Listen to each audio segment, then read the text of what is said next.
Dormitabis. How do I even begin?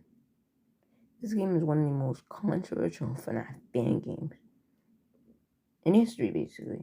I mean, besides Return to Freddy's, and some other fan games. Like, what other fan game is more controversial than this one? Not that much. I mean, I guess you can count out Five Nights at Anime and like that Five Nights at Haunted House game. But besides those games, I don't think any one of those fan games are more controversial than Dormitabis. And Dormitabis was a game that I kind of liked before.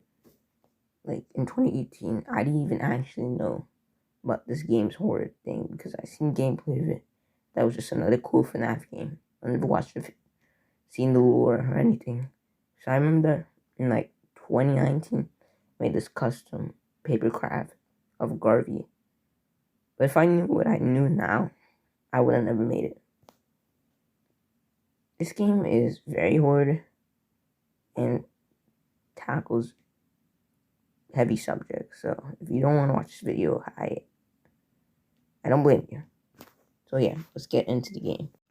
I really do not like Dormitabis' art style at all. It's just, there are many games that can pull off the gritty art style. Heck, even FNAF fan games.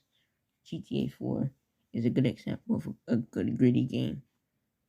And a good FNAF game that can do the gritty style is definitely Shadow of the Freddy's. So they can do gritty styles, but this one just looks plain ugly. The models look ugly. Especially Garvey. Garvey looks really ugly. So yeah. The gameplay is just standard FNAF gameplay. You have to check everywhere. Check on your screen. I don't think I need to go into that because everyone knows the FNAF gameplay. Most of the characters in this game look really ugly, and I just don't like the way they look. Except for Golden Call. I think Golden Call's design is pretty good. But I can see the low polyness. It's a good design. But the other designs are pretty ugly in retrospect. There are 10 nights in the game, and overall it's pretty tedious if you ask me. 5 nights to 7 nights are good enough, but 10 nights is overdoing it. But there are 2 endings to this game. The bad ending is where Garvey, right, the protagonist's brother, kills the protagonist. In order to achieve the good ending, you're supposed to get all these tapes, and it shows cardboard minigame-esque. I think the cardboard minigames are a good concept, but once I talk about what happens in one of the cardboard minigames, it loses all its charm quickly. But we're gonna talk about that cutscene way later. Okay. Garvey, right, is the main antagonist of the game. His backstory was that he was bullied as a kid due to his purple pigment condition, which made his skin purple. See, due to all the bullying and like torment he gone through, he started killing kids. He killed many kids.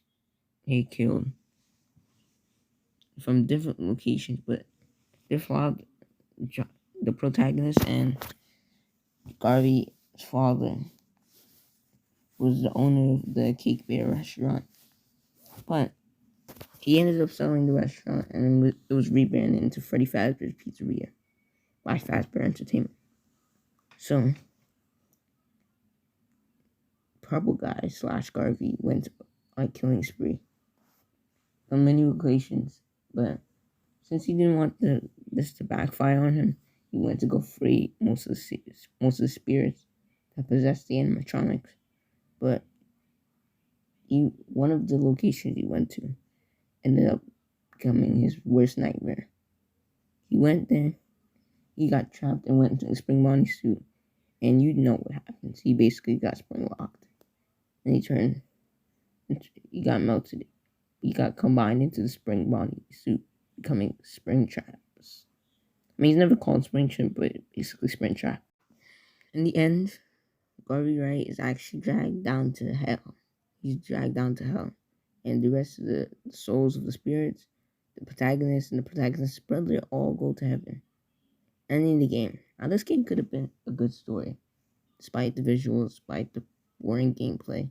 It could have been a good game. And it's shown by Dormitabis Remastered. This could be a good idea.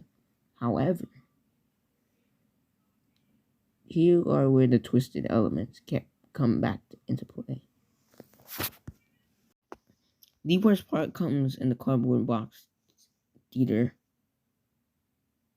where it's shown that Garvey's pulling this one girl's hair, which we can assume is Susie, into the room. Now you would assume that she's just killing her, but something more twisted is going on than this. You can assume that Garvey just murdered the girl and then be done with it. But no. In a tape, Garvey admitted to raping this girl. And I mean, yeah. That's just sick. And it could have just, I know this game is bad. This could have been just written off as just a bad fan game. And just a desperate attempt to be edgy, but here comes the allegations. Well, not the allegations, these are actually proven. Nietzsche is a groomer, a necrophile, and a pedo. Yep.